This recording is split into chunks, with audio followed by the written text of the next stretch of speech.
Government తీసుకోవాల్సిన next step కూడా ఇది కాదు, ఇక్కడితో వదలకూడదు. పీఓకే నేను వెళ్ళి చూస్తున్నప్పుడు అది మన ఇండియా, వీళ్ళు ఆక్యుపై చేసుకొని చచ్చారు, ఇంకా దర్జాగా అక్కడ పాకలేసుకొని అక్కడ ఇది పెట్టుకుంటున్నారు. ఏదో అంతర్జాతీయ వాళ్ళు వచ్చి ఇన్వాల్వ్ అయ్యి దాన్ని ఏమంటారు, యుఎన్ వాళ్ళు ఇన్వాల్వ్ అయ్యి మన నెహ్రూ గారి అనవసరంగా వెళ్ళి గెలికి చేసిన పెంట తప్ప ఇంకా వేరే లేదు. సారీ టు సే, నా ఒపీనియన్ అయితే క్లియర్లీ నెహ్రూ అండ్ ఇందిరాగాంధీ వీళ్ళిద్దరికీ మంచి ఛాన్స్ ఉండింది. నెహ్రూ గారికి అయితే అనవసరంగా దీన్ని తీసుకెళ్ళి అక్కడ పెట్టి మేము శాంతి కాముకులం అని చెప్పి వదిలేశారు ఆ ఏరియా అంతా కూడా.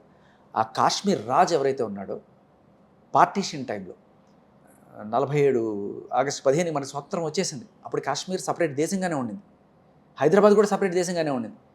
కానీ కాశ్మీర్ ఏమో ఇండియాలో కలవాలనుకుంది, ఈ హైదరాబాద్ నిజామో పాకిస్తాన్లో కలుద్దాం అనుకున్నప్పుడు అనుకున్నాడు. అది ఎట్లా కలుస్తావురా భయ్? సరే మొత్తానికి హైదరాబాద్ ఇండియాలో కలిసింది. అలాగే కాశ్మీర్లో ఉన్న హరీష్ సింగ్ రాజ్ అనే ఆ రాజు ఇండియాలో కలుద్దాం అనుకున్నప్పుడు అక్కడున్న కొంతమంది వాళ్ళు దీన్ని పాకిస్తాన్లో కలపాలి అని చెప్పి చాలా ప్రయత్నం చేసి ఆయన్ని అటాక్ చేయడానికి వచ్చినప్పుడు ఆయన పారిపోయి ఇండియాకి వచ్చి, అప్పుడు కాశ్మీర్ వేరే దేశం కాబట్టి ఇండియాలోకి వచ్చి ఇక్కడ అడిగి మొత్తం రాసి ఇచ్చేసాడు. అప్పుడు మన ఆర్మీ బయలుదేరి చెత్త కొట్టుకుంటూ వెళ్ళారు. ఇప్పుడు ఆ బోర్డర్ దాకా మన వాళ్ళు కవర్ చేశారు.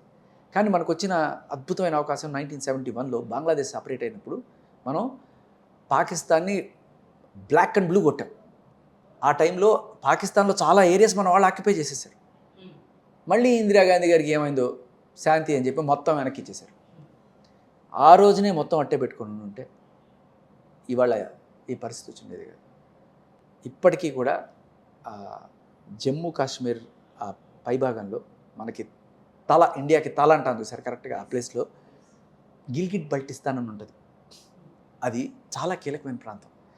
అది మనం కనుక తిరిగి స్వాధీనం చేసుకోగలిగితే పాకిస్తాన్తో సంబంధం లేకుండా డైరెక్ట్గా ఆఫ్ఘనిస్తాన్కి రోడ్ రూట్ వస్తుంది. అది కనుక సాధ్యపడితే ఇక డైరెక్ట్ మనకి ఎంట్రీ అంటే ఇండియా, ఆఫ్ఘనిస్తాన్, రష్యా ఇవన్నీ కూడా ఇప్పుడు మనం ఆల్ ద వే చైనా అంతా తిరిగి రావాల్సిన పరిస్థితి. అండ్ ఇంకొకటి ఏంటంటే ఆఫ్ఘనిస్తాన్కి ఇండియాకి డైరెక్ట్ కాంటాక్ట్ ఉండడం వల్ల ఇప్పుడు ఆఫ్ఘనిస్తాన్కి పాకిస్తాన్ కూడా పడట్ల. సో ఎప్పుడైతే మనం మిలిటరీ వాళ్ళకి సహాయ సహకారాలు అందించగలరు, లైక్ బంగ్లాదేశ్కి మనం ఎలా అందించాము, పాకిస్తాన్ వాళ్ళకి అది ఒక నైట్మేర్ అవుతుంది. సో నేననేది ఏంటంటే గిల్గిట్ బల్టిస్తాన్ అనేది చాలా పెద్ద ఏరియాలో ఈ పర్టికులర్ ఏరియా ఇండియాకి ఆఫ్ఘనిస్తాన్కి రూట్ కలిసే ఏరియాని మనం స్వాధీనం చేసుకొని ఒక ధమ్కీ అనేది పాకిస్తాన్కి ఇవ్వడం అనేది స్టార్ట్ చేయాలి. ఎప్పటి నుంచో చెప్తున్నారు మోడీ గారు అండ్ డిఫెన్స్ మినిస్టర్ వీళ్ళందరూ కూడా మేము ఈ పీఓకేని తిరిగి స్వాధీనం చేసుకుంటామని చెప్తున్నారు. చేసుకొని చూపించారు, మాటలు కాదు, ఖచ్చితంగా చేతల్లో దిగాలి. అండ్ దీన్నైతే ఇక్కడితో వదలకూడదు. అండ్ ఇక్కడ కూడా నాకు బాధాకరమైన విషయం ఏంటంటే ఇక్కడ కూడా మగవాళ్లే బలిపశువులు నిజంగా. అంటే పాపం రెస్పెక్ట్ ఉమెన్ అనేది మనం అందరం చెప్పుకుంటున్నాం, ప్రతిసారి నేను దాని గురించి చెప్తాను, రెస్పెక్ట్ మెన్ కూడా ఉండాలి కదా అని. సో వాళ్ళు అక్కడ పాపం మగవాళ్ళని మాత్రమే చంపారట. సో పాపం చాలా బాధేసింది. నన్ను కూడా చంపేయండి, మా ఆయన్ని చంపేశారు కదా అని ఆవిడ అడుక్కుందట, చంపేయమని అడుక్కుందట.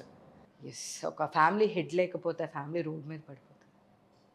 ఒక ఫ్యామిలీని స్ట్రాంగ్గా ఉండాలి అంటే డెఫినెట్గా ఆ ఫ్యామిలీకి అంతే కదా. అసలుకి ఫస్ట్ కావాలని చెప్పి మరి వాళ్ళు చంపేటప్పుడు కూడా మీ మోడీకి చెప్పండి మేము ఏం చేస్తారో అని చెప్పేసి చెప్పడం. అండ్ ఇంకొకటి ఏంటంటే ఉగ్రవాదం అనేది, సో వాళ్ళు ఏం చెప్తున్నారు, ఇండియా నుంచి ఆర్ వాట్ ఎవర్ వేరే రాష్ట్రాల నుంచి వచ్చిన వాళ్ళని మేము చంపాము అని ఒకటి ఉన్నా కూడా ఫైన్.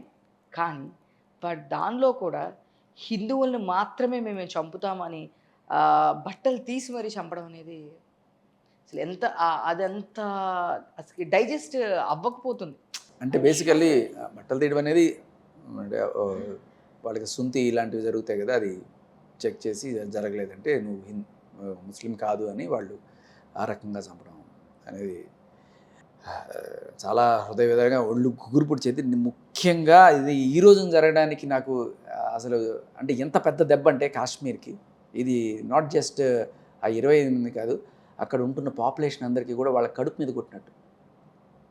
ఎందుకు చెప్తున్నానంటే ఏప్రిల్ 23 ఇవాళ భారతదేశంలో చాలా స్కూల్స్ ముగించే రోజు, సమ్మర్ హాలిడేస్ అఫీషియల్లీ స్టార్ట్ అయ్యే రోజు. చాలామంది వాళ్ళ డెస్టినేషన్స్ కోసం కాశ్మీర్ పోతారు చాలామంది. ఒకటి కాశ్మీర్ కొంచెం చీపు అండ్ అద్భుతమైన సీన్స్ ఉంటాయి. సో లే లడక్ లేకపోతే మనం దానికి ఆఫర్ చేసుకున్నంత లేని వాళ్ళందరూ జనరల్గా కాశ్మీర్కి వెళ్తారు. ఇవాళ అలా వెళ్దాం అనుకున్న వాళ్ళు ఎంతమంది శ్రీనగర్ ఫ్లైట్ టికెట్స్ క్యాన్సిల్ అయి ఉంటాయి, ఎంత ఇన్కమ్ వాళ్ళకి పోయి ఉంటుంది. మీరు కొట్టింది వాళ్ళకన్నా వీళ్ళ కడుపులు కొట్టారు. ఎవడు వెళ్తాడండి ఇప్పుడు, ఎవడు వెళ్తాడు? నాకు ఇది తెలిసిన వెంటనే ఓరి నాయనో, నేను కొన్నాళ్ళ క్రితం వెళ్ళానా, అదే ప్లేస్లో సెల్ఫీ దిగానా, ఏమై ఉండేది ఒక్క సెకండ్ నేను ఊహించుకుంటే. జస్ట్ మీరు చూస్తున్న ఆ షార్ట్స్ జరిగిన ప్లేస్లో మేము సెల్ఫీలు దిగాం. బైసరన్ వ్యాలీ. Bison valley.